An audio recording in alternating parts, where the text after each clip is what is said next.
Please give it up for Eva.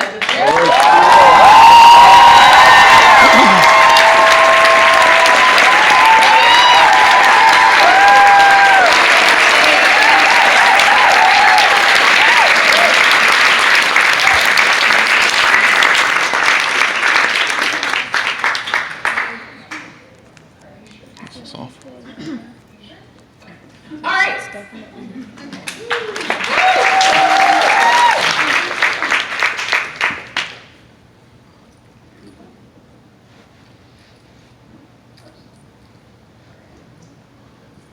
I'm Eva Hain from the Manheim Community Library in Pennsylvania.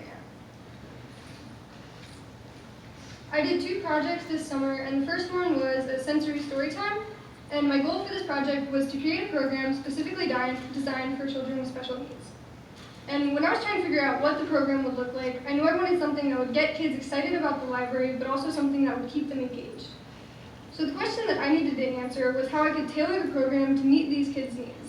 So to educate myself, I read books about children with autism and the sensory needs that they have.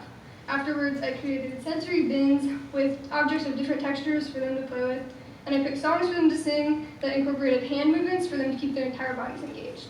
I also had more volunteers than participants to make sure that each child was given the attention that they needed. And I used my resources. I connected with people from Aaron's Acres, a camp I'd worked with at the previous summer for children with developmental disabilities. And I asked them what activities were most popular for them. The second project that I did was creating a GSA at my library. My goal was to create a safe place for people to connect and talk about issues concerning the LGBTQ+ community.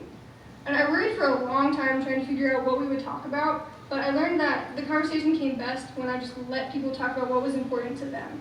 All I had to do was facilitate the discussion and make sure that no one was uncomfortable. Before my program took place, I was trying to find all kinds of LGBTQ+ novels and resources in my library. There weren't actually very many of them, so I had to order a lot.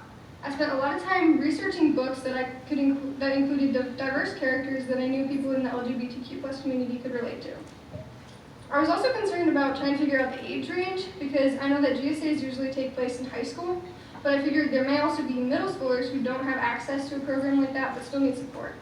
So I said it was open to teenagers, but a lot of adults actually still came, which provided for an interesting conversation with lots of different points of view. So the impact on me of the sensory story time was that it taught me how to be sensitive and patient when working with children who have a lot of energy. And it also, working with another organization taught me the struggles of communication. Because sometimes I couldn't move forward with my project unless I heard back from Aaron's Acres, which was frustrating because I just really wanted to keep going, and I was there and I was ready, but I just couldn't. And also then I learned that the number of participants isn't as important as the value of the program for those who come. Only a few children came to the sensory storytime program, but I could tell that they had a lot of fun, and it allowed for a more personalized experience because they got more attention from the volunteers. And the GSA exposed me to people with different backgrounds, and the discussions that we had about their experiences with bullying showed me how hard it is for some people to be who they really are. We also received a decent amount of backlash for having this program. Not everyone was happy that I started this discussion, and some people yelled at my boss for allowing it to take place, and one person called and said that the library shouldn't have hired me. But after that circumstance, one of my coworkers and I just sort of laughed it off and then went and set up an LGBTQ book display.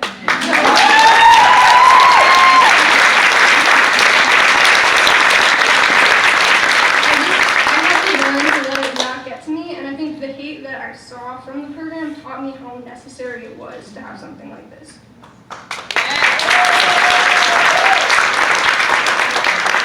And for the impact on the library and the community, the sensory storytime gave kids who weren't previously focused on very much a program that was just for them, and it made those families feel a lot more included. It also provided something for children to look forward to during the school year after Aaron's Acres summer camp was over. And the GSA forced people to recognize that LGBTQ people exist in their town and that they should be more accepting of those people. It also gave LGBTQ people a place to feel comfortable even when the community itself was not always accepting of them. And it gave people who are not a part of the LGBTQ community a chance to connect with those who are and to see their point of view. So, yeah, thank you.